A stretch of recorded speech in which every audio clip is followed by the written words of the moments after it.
Assalamualaikum warahmatullahi wabarakatuh. Kita sambil layah-layah ya kawan. Gimana kabar Anda? Semoga tetap sehat, puasanya lancar ya. Dari awal sampai akhir diterima oleh Allah Subhanahu wa taala. Kemudian diberikan banyak waktu, banyak kesempatan untuk melakukan ibadah-ibadah yang lain, karena Ramadan itu kan bulan penuh berkah. Segala amalan, kebaikan, ibadah yang dilakukan di bulan Ramadan ini, kebaikan dan pahalanya akan dilipat gandakan. Baik sahabat sekalian, kita hari ini ngobrol apa ya?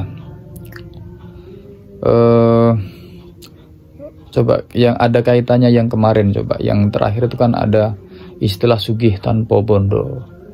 Jadi orang dengan takdir hidup yang tidak terlalu beruntung dalam hal duniawi atau bendaan, kehartaan, tetap bisa menjadi orang kaya dengan memperkaya sifat baik, memperkaya hati, memperkaya diri dengan setiap hari tiada hari tanpa berbuat baik, dengan berpikir baik, dengan berpikiran luas, dengan berhati dalam, dengan merasa cukup dan merasa bersyukur pada semua sisi kehidupannya. Dan makna sugih tanpa bondo itu sangat dalam sekali sebenarnya. Hampir semua sisi bisa dimaknai dengan kekayaan. Tinggal dari arah mana kita mengambil hikmah dari semua hal yang kita temui, yang kita jumpai, yang kita rasakan, dan yang kita miliki. Oke, sekarang kebalikannya ya. Ada juga orang yang ditakdirkan kaya harta, kaya raya. Ada orang yang ditakdirkan memiliki jabatan atau kedudukan yang tinggi. Nah, sudah seyukyanya harta kekayaan yang Tuhan amanahkan kepada kita gunakan sebagai sarana atau media ibadah. Sudah selayaknya amanah itu kita gunakan sebaik-baiknya, kita jaga, dan kita pergunakan.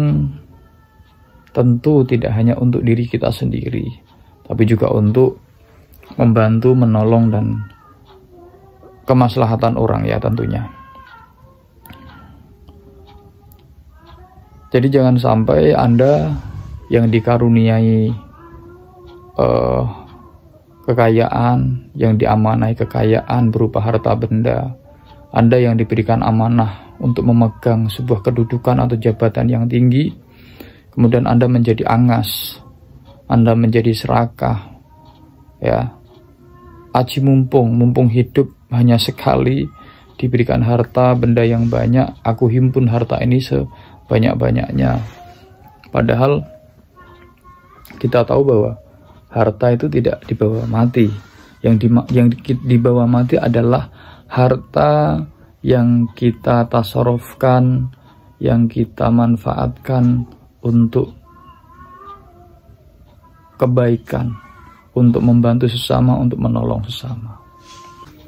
Harta yang secara sadar kita tasarufkan sebagai sebuah bentuk tanggung jawab bahwa kita benar-benar memegang amanah kekayaan itu dengan baik, bahwa kita benar-benar memegang amanah jabatan itu dengan baik. Makanya kan orang yang mau dikasih jabatan itu kan ada sumpah jabatan. Nah itu harapannya agar jabatan yang diberikan itu bisa amanah. Nah, ada sebuah laku ya bagi orang-orang yang dikaruniai jabatan, diberikan amanah kekayaan. Ada sebuah laku prihatin tentunya, yaitu dengan memprihatini atau menjalani dan menjalankan amanah kekayaan dan amanah jabatan itu secara sadar dan semata-mata apa yang ia miliki itu disadari bahwa itu bukan miliknya, bahwa itu adalah titipan Tuhan, itu adalah amanah Tuhan, yang sebenarnya titipan itu bukan hanya untuk dia, bukan hanya untuk kepentingan, apalagi untuk memperkaya diri dan bersemena-mena, bukan itu, melainkan bagaimana orang yang kaya itu bisa mempergunakan kekayaannya untuk menolong sesama, untuk ngempet keinginan, tetap hidup sederhana di dalam keberpunyaan itu, tetap hidup bersahaja di dalam kemampuan atau apa yang ia miliki, walaupun sebenarnya dia mampu dan bisa untuk bermewah-mewah diri. Nah, itu laku prihatinnya, untuk tetap makan dan mengkonsumsi makanan-makanan yang sederhana, makanan-makanan yang sehat dan bergizi, untuk tidak tergiur ya menumpuk harta benda sebanyak-banyaknya dari segala arah ya, tanpa mempertimbangkan apakah itu halal, haram atau subhat ya. Menahan diri untuk tidak ujub, untuk tidak sombong ya, untuk tidak adigang-adigung, karena sekarang lagi demam, lagi ada virus adigang-adigung. Banyak orang yang sudah terkena virus adigang-adigung ini, sindrom adigang-adigung, yaitu orang-orang yang merasa kaya, merasa memiliki uang banyak, merasa memiliki kedudukan yang tinggi, jabatan yang penting, kemudian dia bisa bertindak semena-mena ya, merasa harus dihormati dan dijunjung tinggi di mana saja berada. Ketika ada satu gesekan, satu permasalahan, tidak bisa bersikap rendah hati, terus tinggi hati, memaki, arogan, marah, bermain fisik, rela membayar agar orang yang tidak disukai itu lenyap. Ya, banyak orang yang sudah terkena sindrom kesombongan. Nah, maka sudah selayaknya jika Anda diberikan Tuhan kekayaan, jika Anda diberikan Tuhan kedudukan, jabatan, gunakan kekayaan dan jabatan itu sebagai wasilah untuk tirakat ya, untuk prihatin. Jadi prihatin itu tidak hanya orang yang miskin atau orang yang tidak punya saja. Prihatin itu orang kaya, orang yang berkedudukan tinggi itu malah justru lebih berat prihatinnya. Kalau orang miskin, orang yang hidupnya sangat sederhana sekali dalam hal materi, itu sudah jelas dia harus prihatin. Karena kalau dia nggak prihatin, nggak bisa dia. Harus jelas prihatin, makanya harus prihatin. Harus hemat sekali ketika punya uang.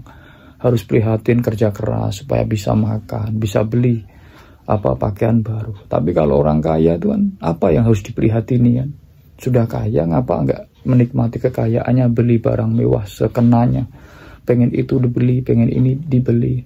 Apalagi orang yang punya kedudukan sekalian, udah kaya, punya kedudukan, punya jabatan, itu lebih strategis lagi. Buat apa prihatin? Apanya yang harus diperhatini? Uang punya, mobil mewah punya, mau ini bisa, mau itu bisa, mau apa-apa aja semuanya bisa. Kalau perlu hukum tuh dibelian gitu. Nah, ini malah susah. Jadi orang-orang yang memiliki kekayaan dan kedudukan itu justru susah. Ya, lebih sulit lagi dan lebih berat lagi. Makanya pahalanya balasannya itu akan sangat luar biasa dan akan dimuliakan oleh Allah ketika dia bisa mendharma baktikan dirinya dengan memanfaatkan kekayaan dan kedudukannya itu untuk tidak semata-mata untuk kepentingan dirinya. Jadi berprihatin ria dengan dirinya bagi orang-orang yang kaya ini. Prihatin untuk senantiasa tetap hidup sederhana. Prihatin untuk senantiasa mengekang hawa nafsu. Wah, ini yang berat, mengekang hawa nafsu. Nafsu apapun, ya kan?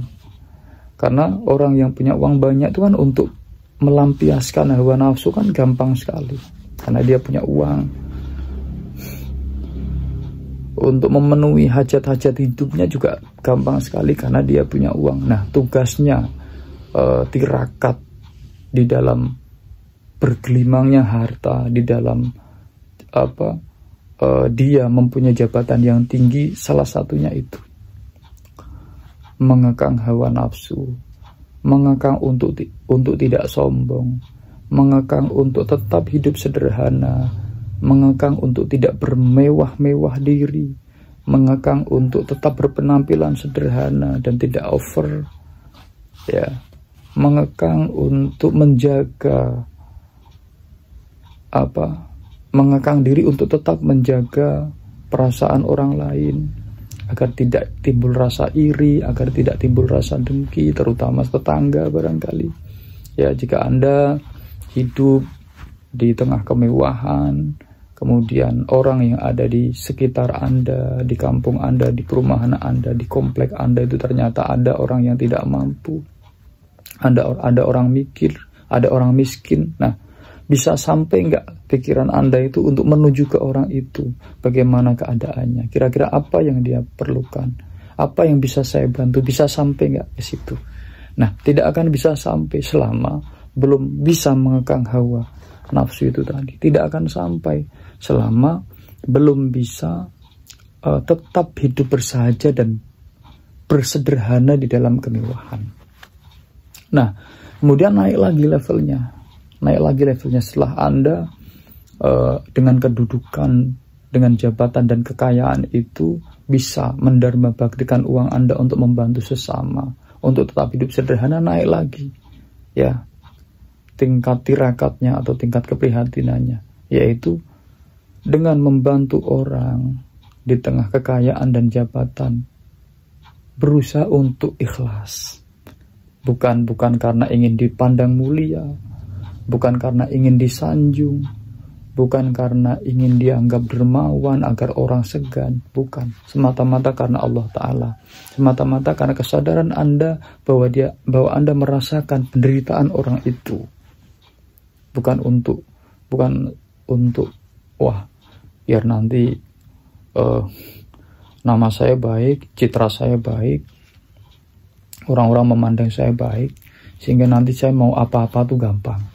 Ya, mau jadi anggota dewan gampang, mau promosi ini promosi itu gampang, dan lain sebagainya.